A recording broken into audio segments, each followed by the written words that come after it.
환해졌습니다. 밝아졌습니다. 아침까지만 해도 비가 추적추적 내렸었는데 또 예배를 드릴 즈음 되니 하나님께서 이렇게 맑은 하늘을 허락하셔서 우리가 또 기쁜 얼굴로 행복한 얼굴로 만나게 하시고 또 하나님 말씀을 나눌 수 있도록 인도해 주셔서 너무나도 감사한 마음으로 이 시간 예배에 임하고 있습니다. 여러분들은 어떻습니까? 저와 함께 오늘 하나님께서 허락하신 귀한 말씀을 또 함께 또 보고 또 살피고 또 말씀을 우리가 듣고 또 우리가 어떻게 살아갈 것인가 스스로를 결단하며 나아가는 그런 귀한 시간 되시기를 바랍니다.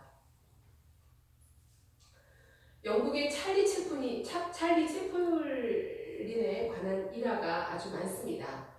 채플린은 단순한 코미디언이 아니라 아주 시대를 뛰어넘는 그런 예술성마저 가지고 있었던 그런 코미디언이었습니다.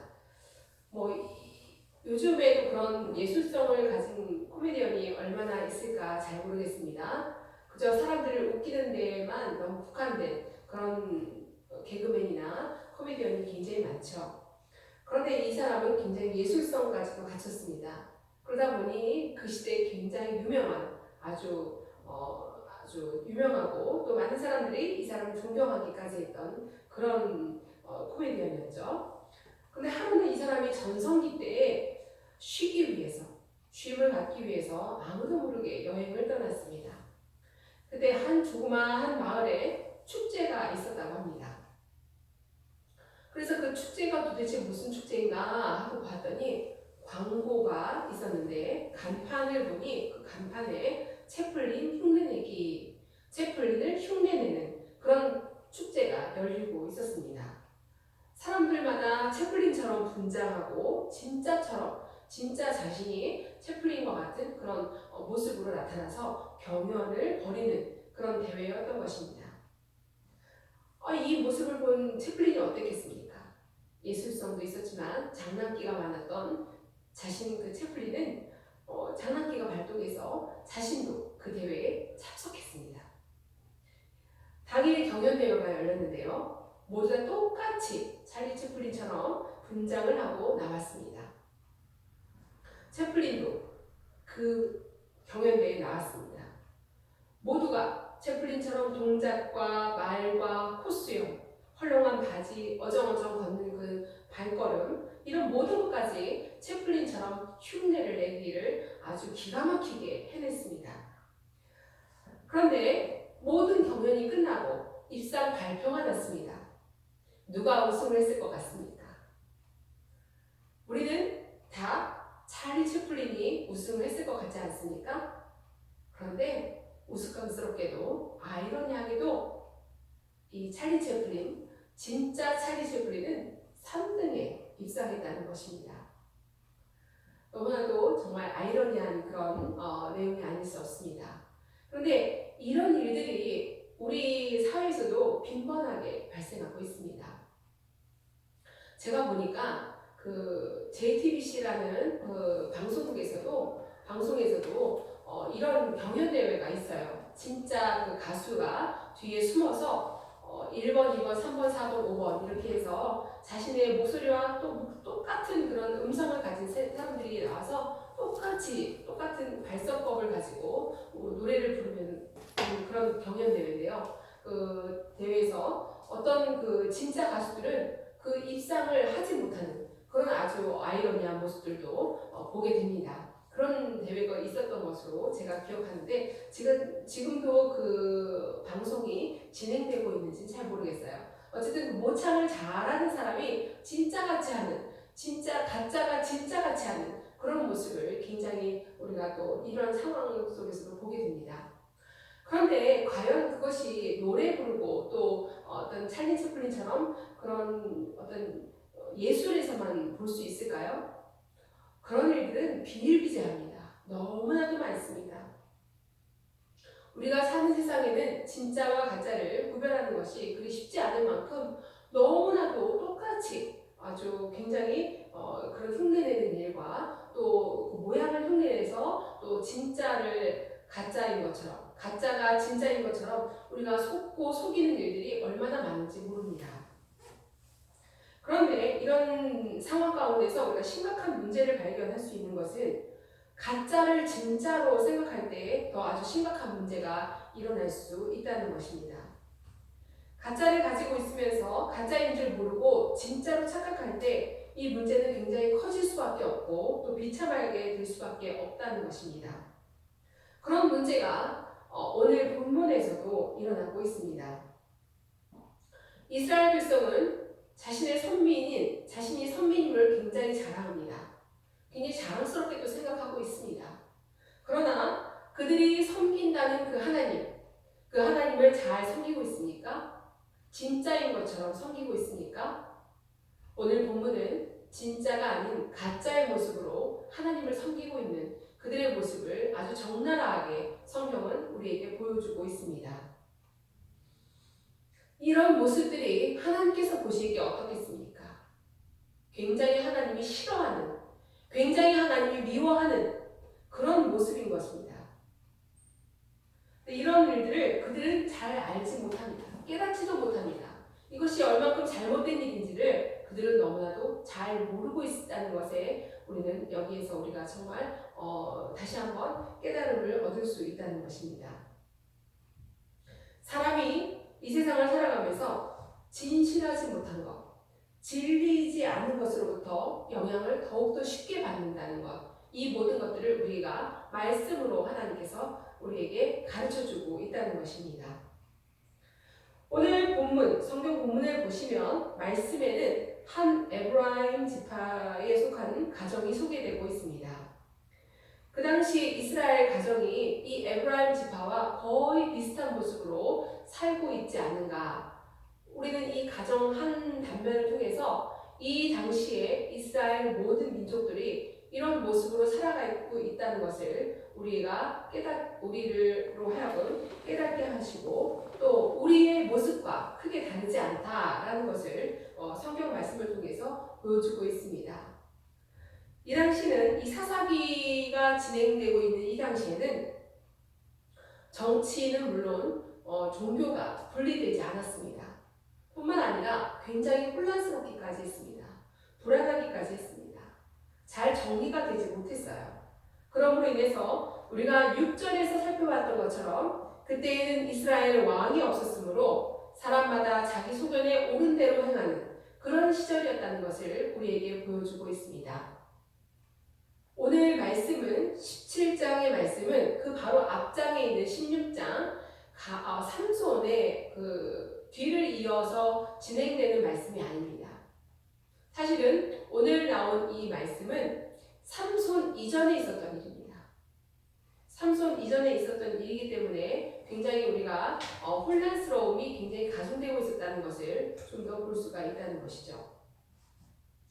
1절에서 2절을 살펴보시면 에브라임 산지에 미가라고 이름하는 사람이 있더니 그의 어머니에게 이르되 어머니께서 은 1,100을 잃어버리셨으므로 저주하시고 내 귀에도 말씀하셨더니 보소서 그 은이 내게 있나이다.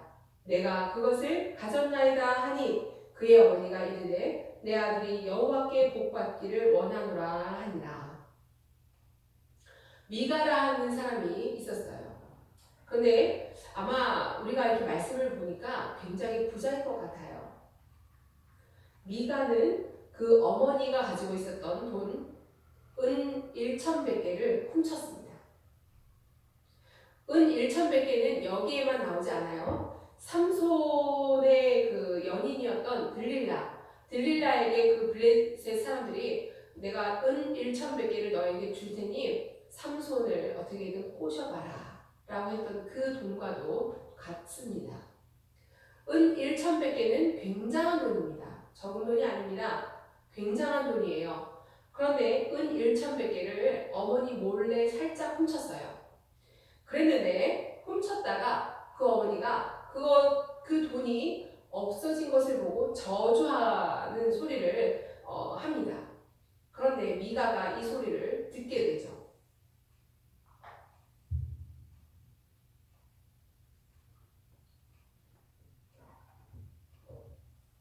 이 소리를 듣고 나서 어머니에게 다시 돌려줍니다. 저주하는 소리를 들으니까 어머니에게 돌려드렸습니다. 그런데 우리는 여기서 조금 이상한 상황을 보게 됩니다. 자, 여러분 같았으면 어떻게 하겠습니까? 아들이 훔쳐간 사실을 알게 되었고 다시 돌려주었을 때 어머니라면, 여러분들이 부모라면 이 미가에게 어떻게 행동을 했을까요? 야단을 쳤겠죠. 너 왜 이렇게 했느냐? 이유가 뭐냐? 왜 그런 행동을 했는가? 또 어디에다 이 돈을 쓰려고 했느냐? 뭐 이런 여러 가지 또 질문을 했을 것이고, 그리고 또 앞으로는 이러지 말아라 하고 어떤 교훈의 말씀이 이어져야 하는 게 우리의 어떤 그런 윤리적인 그런 상황에서는 그게 타당하고 맞는 것입니다. 그런데 그 어머니는 그러지 않았어요. 훔쳐간 사실을 털어놓자 바로 미가에게 축복하는 모습을 보게 됩니다. 굉장히 이 모습이 우리에게 이해되지 않는 거죠. 차라리 좀 물어보고 야단도 좀 치고 교훈도 좀 하고 이래야 되는 것이 우리로서는 마땅하지만 그렇게 대응하기는커녕 오히려 축복의 말을 하는 모습을 보게 됩니다. 그런데 이런 축복을 하는 상황 가운데서도 우리가 볼 수 있는 게 이런 비슷한 상황이 사무엘상에 보면 엘리 제사장의 가문에서도 일어나는 것을 보게 됩니다. 엘리 제사장의 그 아들들은 굉장히 말을 안 들었어요. 제사장이었기 때문에 제사장의 아들들은 곧 이어서 그 제사장이 또 그 가문을 이어서 본인들도 그 아들들도 제사장이 되어야 합니다. 그런데 그 아들이 어떻게 했습니까? 굉장히 말썽을 피웠습니다. 사람들이 갖다 놓은 그 제사에 드리기 위해서 들었던 모든 예물들을 가져가지 않나. 또 성막 앞에 있는 그 법궤의 그 앞에 있는 그 여인들, 그러니까 여인들이 이렇게 헌금을 받고 했던 여인들을 아주 또 이렇게 몰래 데려와서 성관계를 하지 않나. 굉장히 아주 악랄하고 나쁜 짓을 굉장히 많이 했습니다. 그런 행동을 했음에도 불구하고 엘리 제사장은 자신의 아들들을 야단치지 않았어요. 그냥 보기만 했고 알기만 했고 모른 척하고 지나갔던 것입니다. 이 부분에 대해서 하나님께서 가만히 계셨을까요? 하나님 역시 이 부분에 대해서 질책하셨습니다. 엘리 제사장에게 아들들에게 교훈하라고 말씀하셨습니다. 그랬음에도 불구하고 엘리 제사장은 자신의 아들들을 야단치지 않았어요. 너네 그러지 마라. 그냥 이런 식으로만 그냥 타이를 뿐 정말 거기에 대해서 잘못됐다는 것을 굉장히 꾸짖거나 이 아들들이 다시 회개할 수 있도록 반성할 수 있도록 어떤 그런 길을 마련하지 않았다는 것이죠.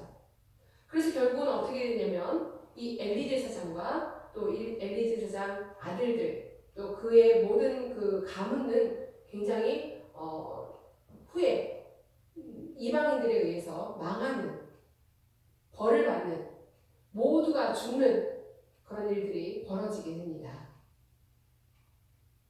특히나 우리 하나님의 종들의 자녀들은 잘 길러야 돼요. 하나님의 자녀들이고 또 제사장의 가문이기 때문에 정말 잘 길러야 돼요. 잘 교훈해야 됩니다. 저도 사실 잘 그러지 못함을 하나님 앞에 정말 잘못하고 있음을 하나님 앞에 회개하고 있어요. 그렇지만 그럼에도 불구하고 우리는 끊임없이 이 아이들에게 잘 교훈할 수 있어야 되고 또 잘 가르쳐야 합니다. 잘 양육해야 합니다. 또 기도하면서 하나님 앞에 이 아이들을 맡겨드릴 수 있어야 합니다. 이런 상황 가운데 미가가 3절에서 4절 보시면 미가가 은 1,100을 그의 어머니에게 도로 주면서 그의 어머니가 이르되 내가 내 아들을 위하여 한 신상을 새기며 한 신상을 부어 만들기 위해 내 손에서 이 은을 여호와께 거룩히 드리노라. 미가가 그 은 1,100을 어머니에게 도로 드렸더니 어머니가 저주를 한 게 아니라 축복으로 바꾸면서 뭐라고 했냐면 내가 내 아들을 위하여 한 신상을 새기며 그 한 신상을 부어서 만들기 위해서 내 손에서 이 은을 여호와께 거룩하게 드린다. 여기서 좀 맞지 않는 말이 있어요. 매칭이 잘 되지 않는 말씀이 있습니다. 내가 내 아들을 위하여, 이 어머니는 자신의 아들을 위해서 그 은을 가지고 무엇을 만들었냐? 신상을 만들었어요. 신상을. 그리고는 그 신상을 만든 것을 가지고 뭐라고 이야기했냐면 여호와께 거룩히 드린다 이렇게 말했어요. 자, 여러분, 여호와께 거룩히 드린다는 게 무슨 의미가 있습니까? 어떤 뜻이 있습니까?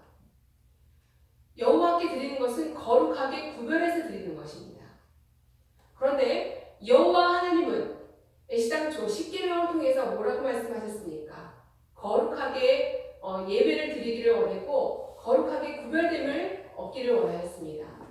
그런데 그 거룩이라는 것의 의미에는 하나님을 위해서 어떤 우상도, 신상도, 형상도 만들지 말라고 분명히 말씀하셨습니다. 우리가 그것을 좀 찾아보려고 합니다. 성경책 맨 뒤에 있는 십계명을 보겠습니다. 성경책 맨 뒤에 표지 부분에 보시면 십계명이 분명히 있습니다. 이 말씀은 출애굽기 20장에 있어요. 제2는 하고 나오죠. 제2는 너를 위하여 새긴 우상을 만들지 말고 또 위로 하늘에 있는 것이나 아래로 땅에 있는 것이나 땅 아래 물속에 있는 것에 어떤 형상도 만들지 말며 그것들에게 절하지 말며 그것들을 섬기지 말라. 이렇게 말씀하고 있습니다. 어떤 형상도 위로나 아래로나 만들지 말라고 했습니다. 너를 위하여 만들지 말라고 했어요. 그런데 이 어머니는 어떻게 했습니까? 내 아들을 위하여 이 형상을 만들다고 했습니다. 이것은 엄연히 하나님께서 기뻐하시지 않는, 하나님께서 아주 싫어하시는 그런 모습을 행하고 있는 것과 같습니다. 그러므로 내가 이제 이 은을 내게 도로 주리라. 미가가 그 은을 그의 어머니에게 도로 주었으므로 어머니가 그 은 200을 가져다가 은장색에게 주어서, 그러니까 은장색은 이 은을 가지고 어떤 형상을 만드는 사람입니다. 이 사람에게 주어서 한 신상을 새기고 한 신상을 부어 만들었더니 그 신상이 미가의 집에 있더라. 우리가 이 모습을 통해서 어떤 일들을, 어떤 말씀을 살펴볼 수 있겠습니까? 이 어머니는 그 아들을 앞에서 저주했어요. 아들이 훔쳐간 줄 모르고 저주를 했던 거죠. 그런데 그 아들이 저주하는 소리를 듣고 어머니에게 도로 갖다 드리면서 잘못했다고 이야기를 합니다. 내가 훔쳐놓으라고 이야기를 합니다. 근데 그 상황에서 바로 자신의 아들이 저주를 받을까봐 겁이 났던 거죠. 그래서 그 훔쳤던 그 돈에서 은 200개를 꺼내어서 바로 신상을 만들었던 것입니다. 은장색에게 돈을 주어서 은으로 만든 하나님의 형상을 만들었던 거죠. 그리고는 신상을 부어 만들면서 그 아들을 축복하는 그런 어머니의 모습을 보게 됩니다. 이 어머니가 잘 몰라서 이런 행동을 했을까요? 정말로 이 모습을 보면서 아들을 저주한 말이 생각나서 불안해서 그렇게 한 것까지는 이해가 갔으나 형상을 만든 것, 이 형상을 만든 게 과연 이 어머니가 잘 몰라서 그렇게 했던 것일까요? 그 뒤를 보시면 미가가 또한 그 다음에 미가의 행동을 보게 됩니다. 미가는 다시 또 무언가를 또 계속 만들었어요. 아니 이 집안은 뭐 이렇게 뭘 만드는 걸 좋아하는지 모르겠습니다. 또 만들었어요. 이 집에는 또 굉장히 부자인 것 같습니다. 신상도 있어요. 신당도 있어요. 신당이 있어서 그 신당에서 그 사람 미가에게 신당이 있으므로 그가 에봇과 드라빔을 만들고 한 아들을 세워 그의 제사장으로 삼았더라. 미가에게 신당이 있었습니다. 이 신당은 신을 모셔두는 곳이에요. 그 당시에는 신을 모셔뒀던 신당이 있었어요. 그러나 하나님을 믿는 이스라엘 민족에게는 이 신당이 필요하지 않았습니다. 그들은 성막, 즉 하나님의 궤를 모셔뒀던 그곳에 가서 제사를 지내면 됐습니다. 그런데 이들은 거기까지 가는 것이 불편하니까 그 당시 이방인들이 했던 그 신당을 만들었고 그 신당에서 그 예배를 드렸던 것 같습니다. 이들도 또한 이 미가의 집 또한 그렇게 행동했던 것 같습니다. 겁이 났나 봐요. 그 신당을 모셔놓고 그 신당에다가 에봇과 드라빔을 만들었습니다. 근데 이 에봇은 제사장이 입는 옷이에요. 그리고는 드라빔은 주술적인 것입니다. 하나님의 것이 아니에요. 하나님하고 전혀 상관없는 그 당시의 주술적인 어떤 미신적인 하나의 어떤 그런 물건이었죠. 근데 이 두 개를 만들어서 신당에다 모셔놓고 자신의 아들 중에 한 아들을 제사장으로 만들어서 그 신당을 모시게 했습니다. 굉장히 겁이 났나 봅니다. 자신이 저주를 받을까봐. 어머니는 형상을 만들고 아들은 신당을 만들고 에봇과 드라빔을 만들고 자신의 아들 중에 하나를 제사장으로 세우는 그런 아주 하나님께서 가장 싫어하는 모습들을 골라서 했던 그런 모습을 우리가 보고 있습니다. 자, 아까도 말씀드렸던 것처럼 미가도 역시 이런 행동을 하는 것을 보면서 과연 그 자신은 제사장의 그 후손도 아닌데 자신의 아들을 제사장으로 삼는 그런 모습을 보게 됩니다. 이런 모습들을 보면서 과연 이들은 하나님을 정말 몰랐을까요? 이것이 범죄인 줄을 몰랐을까요? 그렇지 않았습니다. 알았습니다. 우리가 오늘 읽었던 말씀 중에는 나타나지 않지만 그 뒤를 보시면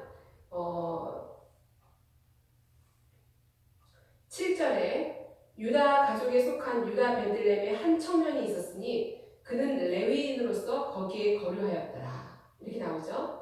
또 그 8절을 보면 그 사람이 거주할 곳을 찾고자 하여 그 서북 유다 베들레헴을 떠나 가다가 에브라임 산지로 가서 미가의 집에 이르릅니다. 그러면서 그 미가가 그 9절입니다. 함께 아니요 10절을 같이 읽어볼까요? 10절을 같이 읽어봅시다. 시작. 미가가 그에게 이르되 내가 나와 함께 거주하며 나를 위하여 아버지와 제사장이 되라. 내가 해마다 은열과 의복 한 벌과 먹을 것을 주리라 하므로 그 레위인이 들어갔더라. 이 레위인이 제사장의 직분을 감당할 수 있는 것을 이 사람은 알았던 겁니다. 미가가 모르지 않았어요.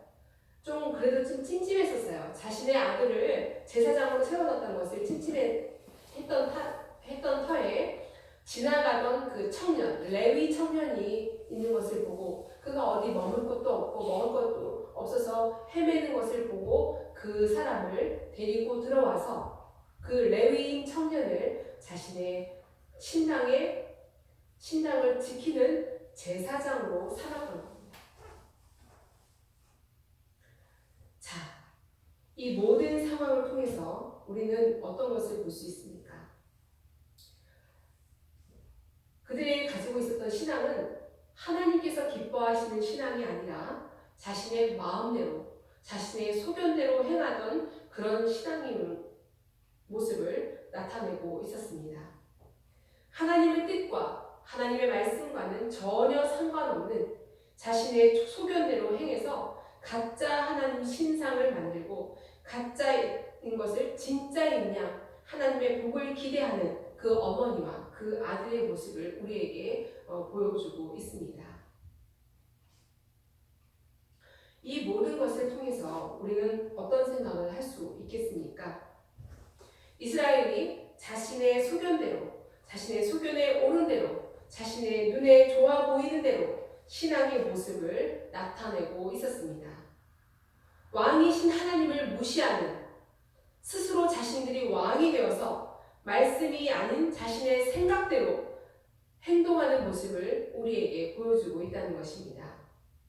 이것은 내가 원하는 대로 제사장을 세우고, 내가 원하는 대로 우상을 만들고, 내가 원하는 대로 신당을 세우고, 내가 원하는 대로 제사를 지내는 그런 모습을 통해서 하나님을 가짜로 섬기고 있는 그들의 모습이 바로 우리의 모습이 아닌지를 살펴보기를 원합니다. 우리는 하나님을 믿는 하나님의 공동체입니다. 그런데 우리가 그 하나님을 어떻게 모시고 있습니까? 우리가 그 하나님을 어떻게 믿고 있습니까? 우리가 그 하나님의 말씀을 어떻게 받아들이고 어떻게 순종하며 나아가고 있습니까? 우리는 하나님의 말씀을 내 방식대로, 내가 하고 싶은 대로, 내가 해석한 대로 따르며 살아가고 있지 않는지를 우리 스스로를 살펴볼 필요가 있다는 것입니다. 내가 더 하기 쉬운 대로, 내가 더 편한 방법대로, 내 입맛대로 하나님을 섬기는 그런 미가의 방법과 우리의 방법이 동일하지 않는지를 우리를 살펴볼 필요가 있다는 것입니다. 물론 하나님께서 우리에게 자유를 주셨습니다. 그러나 이 자유는 하나님의 뜻대로 행하는 것이 행하면서 살아야 하는 것, 행하면서 그 신앙을 지켜가는 것, 바로 이것이 온전한 자유를 행하는 것입니다. 이것이 하나님을 기쁘시게 하는 자유입니다. 우리는 이 자유를 잘 실행하며 살아갈 필요가 있습니다. 온전하게 하나님의 방법대로, 하나님께서 기뻐하시는 그 모습대로, 하나님께서 우리에게 말씀하신 그대로 더 하나님의 방법대로 그 온전한 자유를 누리고 살아가야 할 필요가 있다는 것입니다. 예수님께서 이 땅에 오셨을 때 그 예수님도 자유가 있었습니다. 십자가에 돌아가시지 않을 자유가 있었습니다. 그럼에도 불구하고 하나님께서 기뻐하시지 않았기 때문에 그는 자신이 누리고 싶은 그 자유를 하나님의 온전한 방법대로, 하나님이 기뻐하시는 방법대로 그 십자가에 달려 돌아가시는 부끄러움과 수치와 고난과 고통, 이 모든 것들을 십자가에 내어 맡기고 매달려 돌아가시는, 그리고 3일 만에 부활하시는 그 예수님을 우리는 다시 한번 이 시간 말씀을 통해서 기억해야 할 필요가 있습니다. 자유는 그렇게 사용하는 것입니다. 진짜는 그런 것입니다. 진정한 자유는, 진짜 자유는, 진짜 신앙은 예수님처럼 하는 겁니다. 우리는 예수님의 제자로서 또 예수님을 예수 그리스도의 주, 그리스도 주로 고백하며 살아가는 우리 공동체의 사람들로서 온전히 또 예수님처럼 닮아가야 할 필요가 있음을 이 시간 말씀드립니다. 미가처럼 자신의 소견에 옳은 대로 행하는 그런 신앙이 아니라 정말 하나님께서 주신 그 자유를 하나님이 기뻐하시는 모양대로, 방법대로, 하나님의 말씀대로 살아가며 우리가 때로는 힘들고 어렵지만 그것조차도 하나님께 온전히 맡기면서 살아감으로 인하여 하나님을 기쁘시게 하고 또 그 뒤에 있는 하나님께서 우리에게 허락하신 그 계획하신 그 기쁨을 누리며 살아가는 저희 모두가 되기를 간절히 소망합니다. 앞으로도 우리의 삶이 이 시간 이후로도 정말 하나님이 기뻐하시는, 하나님이 우리의 소견이 아니라 하나님의 소견대로, 하나님의 말씀대로, 하나님께서 우리에게 허락하신 대로 살아가는 그런 기쁨을 또 누리시고 또 하나님께 영광 돌리며 살아가는 저와 여러분 모두가 되시기를 간절히 소망합니다. 기도하시겠습니다. 사랑과 은혜가 풍성하신 아버지 하나님, 은혜를 감사를 드립니다. 에브라임 지파 미가가 살았던 그 당시에는 자기의 소견에 옳은 대로 하나님을 믿고 또 신앙을 가지고 살았습니다. 그랬기 때문에 하나님을 참으로 하나님께서 기뻐하시지 않는 방법대로 살았고 또 하나님께서 원하시지 않는 하나님께서 뜻하시지 않는 그런 방법대로 살았음을 주님 앞에 고백합니다. 그러나 우리는 그렇게 살지 않기를 원합니다. 예수님께서 이 땅에 오신 그 모습 그대로를 우리도 닮아가려고 노력하는 그런 하나님의 사람들이 되기를 원합니다. 그 신앙을 소유하기를 원합니다. 하나님 특별히 우리 주심교회 공동체는 좀 더 하나님이 기뻐하시고 하나님의 뜻을 깨달아 알아 또 하나님의 뜻대로 살아가려고 노력하는 하나님의 사람들이 다 될 수 있도록 인도하여 주시옵소서. 그러므로 알면 하나님께서 기뻐하시는 귀한 삶을 살아가게 하시고 하나님께서 또 우리에게 허락하신 비전을 누리며 살아가는 행복한 하나님의 사람들이 될 수 있도록 인도하여 주시옵소서. 감사를 드렸고 거룩하신 예수님의 이름으로 기도하였습니다. 아멘.